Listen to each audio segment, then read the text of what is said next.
Bienvenue au cours de sciences.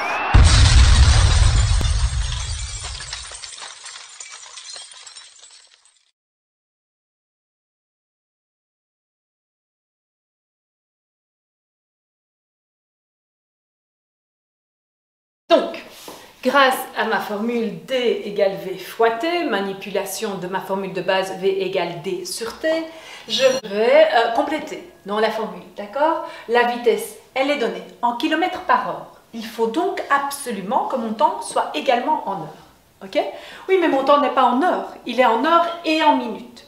Eh bien, je vais donc faire d'abord un petit calcul qui consiste à dire que 1 heure 46 minutes, c'est 1 heure plus 46 minutes. Le but, c'est d'obtenir des heures. Donc 1, ça reste 1. Par contre, 46 minutes, c'est 46 divisé par 60 heures. Quand je fais ça avec ma calculatrice, j'ai 0,77. D'accord? Donc, 1 plus 0,77, ça fait 1,77 heures. Ce n'est pas 1,46, d'accord?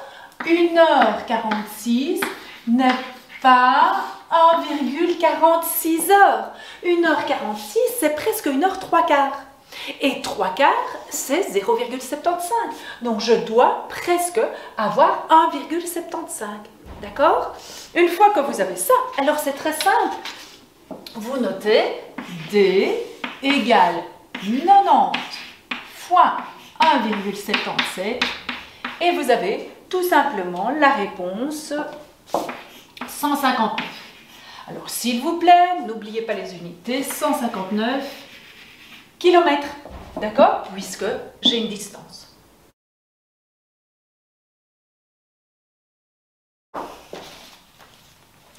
Deuxième énoncé, John a parcouru 73 km à la vitesse moyenne de 45 km par heure. Calculez la durée du trajet.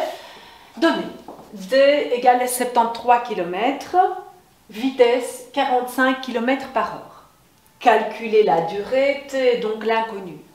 Cette fois-ci, je vais utiliser la version de la formule qui me dit que T égale D sur V.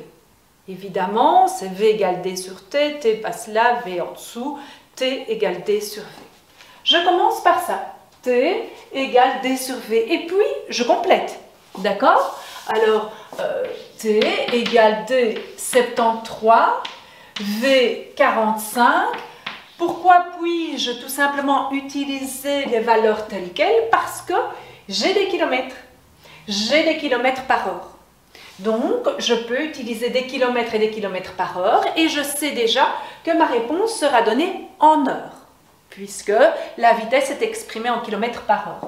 Quand je fais ça à la calculatrice, ça me fait 1,62. Même, hein, on avait 1,62 heures.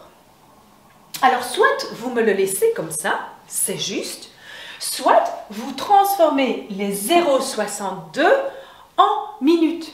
Mais attention, ne venez surtout pas m'écrire « Ceci n'est pas égal à 2 heures et 2 minutes ». Oh, je retrouve souvent ça.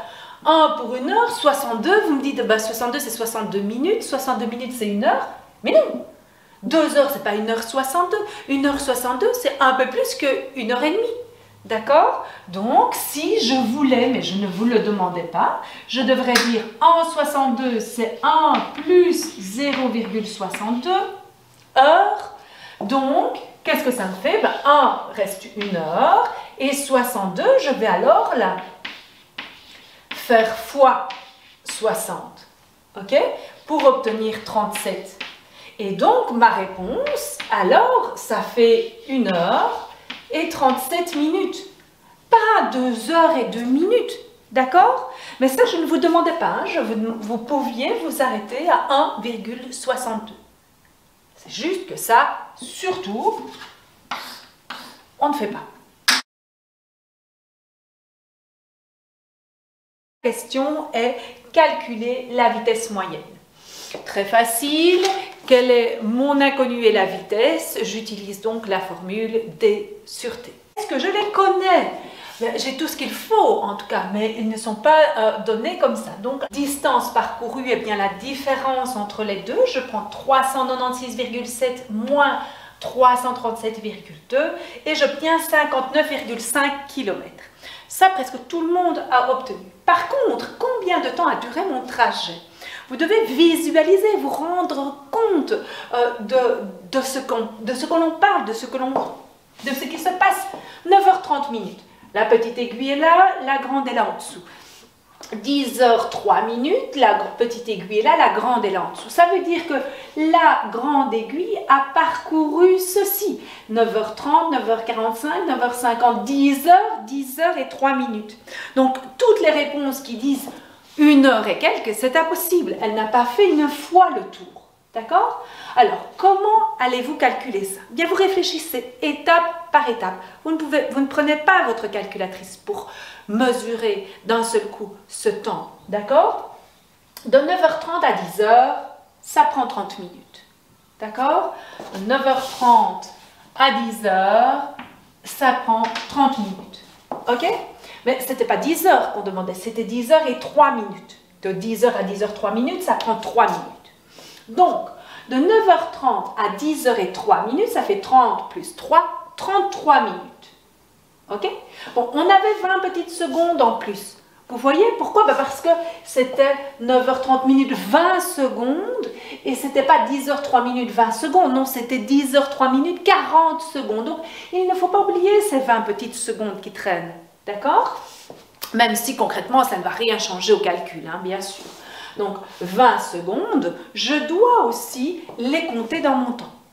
Mais je dois les mettre en heure pour avoir des kilomètres par heure. Je ne vais pas avoir des kilomètres par minute. Je vais avoir des kilomètres par heure. Votre compteur indique un nombre en kilomètres par heure.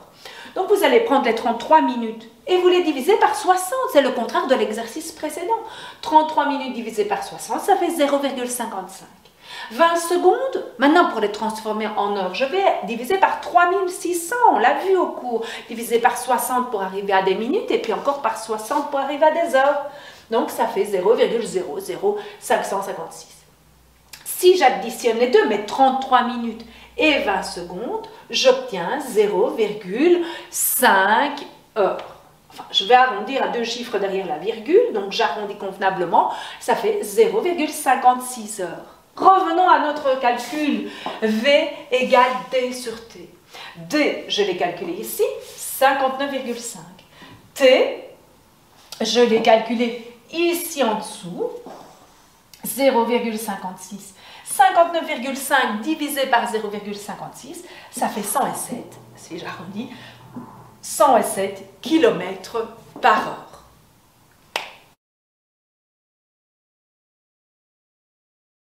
Le quatrième, eh bien, c'était tout simplement d'utiliser la réponse de l'exercice 3 pour pouvoir le transformer, la donnée en kilomètres par heure dans le système international, c'est-à-dire en mètres par seconde. 107 km par heure, combien cela fait-il de mètres par seconde? Eh bien, on l'a vu au cours, on l'a expliqué, si j'ai des kilomètres et que je dois en faire des mètres, j'en ai 1000 fois plus. Par contre, si je dure 1 heure et que je n'ai besoin que d'une seconde, c'est 3600 fois moins. Donc, quand j'ai des kilomètres par heure, que je dois les transformer en mètres par seconde, je divise par 3,6. D'accord? Donc, j'avais 107, je fais diviser par 3,6 et j'obtiens 29,72 mètres par seconde.